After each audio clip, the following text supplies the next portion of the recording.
الزمالك بيتعادل مع ستيلن بوش في جنوب افريقيا 0-0. نتيجه مقبوله طبعا، ما حدش يقدر ينكر. اداء الشوط الثاني مقبول، لكن الشوط الاولاني اداء سلبي جدا. انا مش عارف هل ده قرار من بيسيرو وتعليمات للعيبه ان انا عايز اعدي اكبر قدر ممكن من الدقائق بدون ما ابذل مجهود كبير، بما ان هو عندنا يعني ضغط مباريات او كده، ولا ده ليه اسباب اخرى؟ لان برضو انت الفريق التاني ما ضغطكش عشان مثلا يجبرك انك تلعب اللعب السلبي اللي انت لعبت بيه لمده تقريبا 60 70 دقيقه.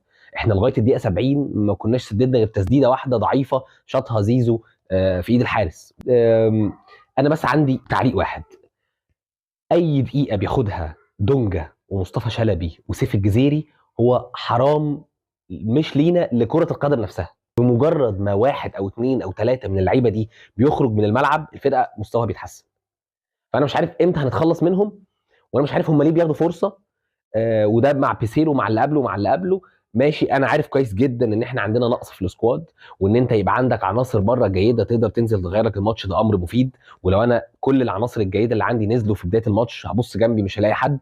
لكن انا فاهم والله كل ده، لكن بالرغم من كده انا مش طايق اشوف الثلاث لعيبه دول في الملعب.